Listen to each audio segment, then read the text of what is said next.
कई और नाम है जिसको लेकर लगातार चर्चा की जा रही है, लेकिन जिन 3 नामों को लेकर यहां पर हम डिस्कशन कर रहे हैं, पहले उन्हीं की बात करते हुए सीधे आपके पास आते हुए दुष्यंत नागर जी, ये 3 नाम तेज तर्रार। हालांकि संगीत रागी जी का यह मानना है कि अरविंद केजरीवाल के सामने ऐसा चेहरा जो उनको उसी की भाषा में जवाब दे पाए, कौन नजर आ रहा है?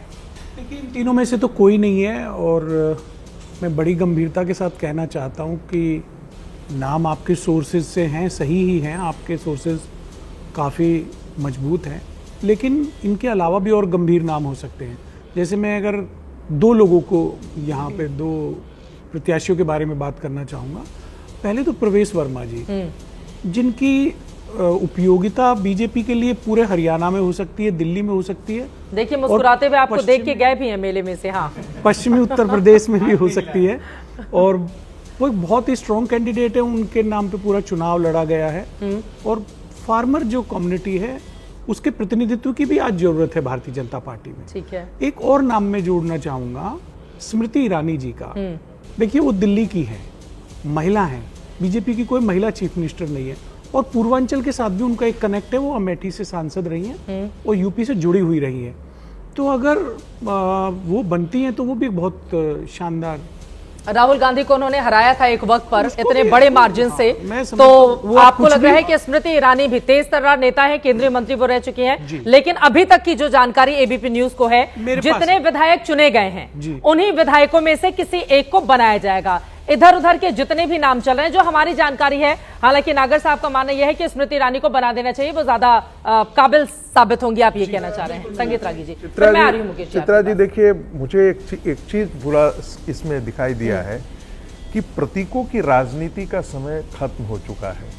जब चौधरी चरण सिंह जी को भारत रत्न दिया गया था तो लगा था कि पूरा जाट वोट जो है वो मोबिलाइज करके भारतीय जनता पार्टी, ऐसा नहीं हुआ। द्रौपदी मुर्मू जी को जब बनाया गया तो ऐसा लगा था कि सारे के सारे ट्राइबल वोट्स चले आ जाएंगे, ऐसा नहीं हुआ। मोहन यादव जी को जब बनाया गया था तो चुनाव में वो गए थे, लगा था कि बिहार में जो है वो या बाकी और जगह जो है वो बड़ा परिवर्तन आएगा, ऐसा कुछ हुआ नहीं। तो मुझे लगता है कि इन सब चीजों से लेकर के नरेंद्र मोदी जी के सामने एक गोल है, भारतीय जनता पार्टी के सामने एक गोल है, 2047 में भारत एक विकसित राष्ट्र के रूप में हो। और उसकी ध्रुवी कहां से होनी चाहिए? बाकी सब तो चीफ मिनिस्टर हैं, लेकिन दिल्ली का जो चीफ मिनिस्टर होता है वो जिसे हम कहते हैं नेशनल नहीं, उसका हमेशा एक इमेज इंटरनेशनल भी हमेशा साथ साथ कैरी होता है। तो मुझे लगता है कि भारतीय जनता पार्टी को एक ऐसे नेतृत्व की जरूरत है जो इन सब प्रतिनिधित्वों से बाहर रह करके डिलीवर कर सके गवर्नेंस के राजनीति भी राजनीति की एक जरूरत तो है ना, इस बात से आप कैसे इनकार कर सकते हैं?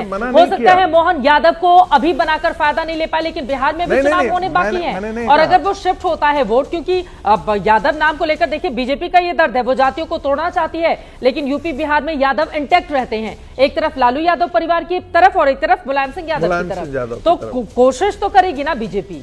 देखिए, मुझे लगता है कि देखिए, गुजरात एक बहुत बड़ा उदाहरण है।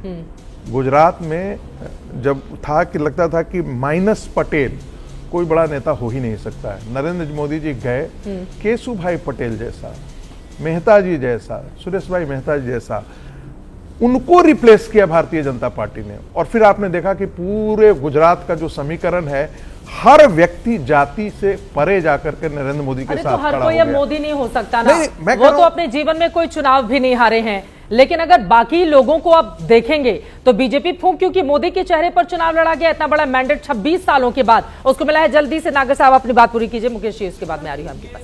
रागी साहब ने कहा ये वो एक नैरेटिव की बात कर रहे हैं, ऐसी वस्तु स्थिति नहीं है। आप गुजरात में देखिए, पटेल साहब हैं, उनसे पहले मैडम पटेल थी, अभी भूपेश पटेल जी हैं। और प्रतीकों की राजनीति, हिंदुत्व को स्ट्रॉन्ग करने के लिए बीजेपी छोटी छोटी जो समूह है जातियों के, उनको प्रतिनिधित्व दे रही है। आप टिकट्स में देखो, 20 से ज्यादा कैंडिडेट्स हैं ओबीसी के जिनको बीजेपी ने टिकट दिया है। तो ये कहना गलत है। ये एक नैरेटिव है, सच्चाई यही है कि वो जातीय आधार पर भाजपा लोगों को लगातार प्रतिनिधित्व तो बढ़ाता जा रहा है। बिल्कुल ये सही बात है। अब संगीत रागी जी इस बात को नहीं मानेंगे, लेकिन कई जगहों पर हमने देखा है कि जातिगत समीकरण को बिठाकर भारतीय जनता पार्टी की ओर से न सिर्फ टिकट का बंटवारा किया गया, बल्कि दूरदर्शी सोच के तहत भी कि भाई जो जो वोट हमारी तरफ नहीं, क्योंकि अभी देखिए बीजेपी अध्यक्ष को लेकर भी चर्चा चल रही है कि कोई साउथ से भारतीय जनता पार्टी का अध्यक्ष होली या होली के आसपास बनाया जा सकता है, क्योंकि साउथ की राजनीति में वो पैठ करना चाहती है। तो प्रतीकों की राजनीति जाति के आधार पर भी होती है, धर्म के आधार पर तो हम जानते ही हैं, और उत्तर दक्षिण पूर्व पश्चिम के आधार पर भी की जाती है। लेकिन दिल्ली के मुख्यमंत्री को लेकर चर्चा चल रही है। मुकेश केजरीवाल जी, आपका अनुभव क्या बताता है? केजरीवाल से करना है मुकाबला, तो ये तीन जो संभावित चेहरे हम दिखा रहे हैं, इनमें से कौन बन सकता है मुख्यमंत्री? देखिए, ये तो सही कहा संगीत रागी जी ने कि बहुत चौंकाने वाला होगा और किसी की जानकारी में शायद न हो बात। लेकिन मूल मुद्दा ये है कि 8 तारीख को नतीजे आ गए और आज कितनी 15 तारीख हो गई। काफी लंबा समय बीत गया, इतने दिन बीत गए, इतनी कंफर्टेबल मेजॉरिटी के साथ आए हैं। कहीं कोई भी नेता ऐसा नहीं है जो दावा कर सके कि रूठ जाएगा, मनाना पड़ेगा। ये फॉर ग्रांटेड लोकतंत्र में जब आपके पास इतने विधायक हैं, प्रधानमंत्री जी बहुत महत्वपूर्ण काम से गए थे, विदेश के दौरे पे थे, 2 बड़े देशों का दौरा किया, कई सारी बड़ी चीजें हुई। एआई पे इंटरनेशनल कॉन्फ्रेंस को उन्होंने को चेयर किया, अमेरिका के साथ पहली मुलाकात हुई। लेकिन क्या दिल्ली के जनता को मुख्यमंत्री मिल जाए, ये प्राथमिकता नहीं होनी चाहिए? और कितने दिन बाद गए ना, ऐसा भी नहीं है। और ऐसा भी नहीं है कि वो अब जब आ जाएंगे, आ चुके हैं, कई घंटे हो गए, मुझे लग रहा है 20 घंटे हो गए होंगे। अब थोड़ा ही है कि वो एक एक का इंटरव्यू लेंगे। लोकतंत्र में क्या उम्मीद की जाती है? जब जनता ने जनादेश दे दिया, सिस्टम तो हमारा ये है ना कि विधायक आपस में चुने।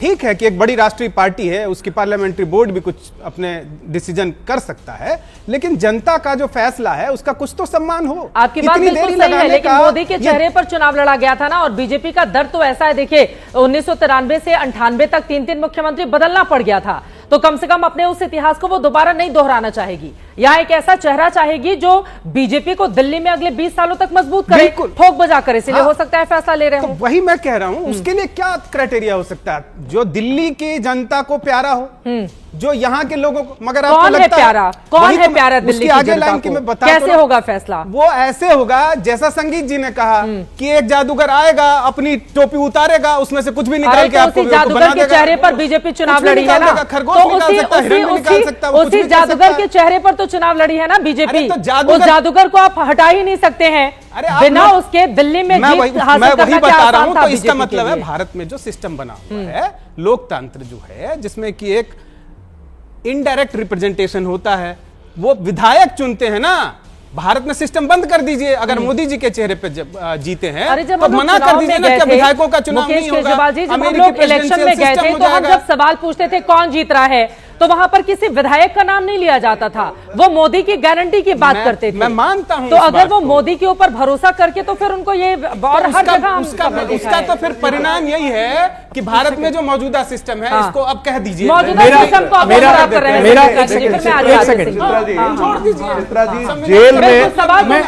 जेल में जाकर के खड़ाऊ रख करके, वो गलत है। जेल में जाकर के खड़ाऊ रखते हुए, पर एक गलत को दूसरे गलत सही नहीं कर देता ना। वास्तविकता ये है, इस देश की सच्चाई को हमको ये चीज जानना चाहिए कि जो केंद्रीय नेतृत्व है आज के दिन में, चाहे वो जो भी पार्टी हो, उसके अंदर केंद्रीय नेतृत्व की बहुत बड़ी भूमिका है, जिसे आप हाई कमांड कल्चर कहते हैं।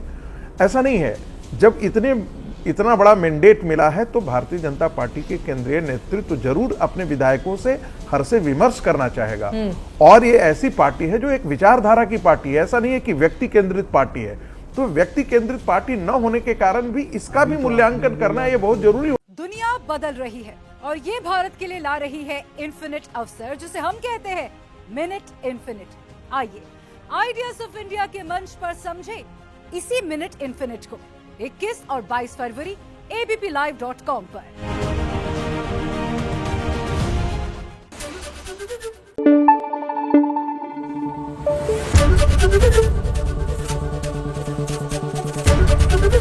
एबीपी न्यूज आपको रखे आगे।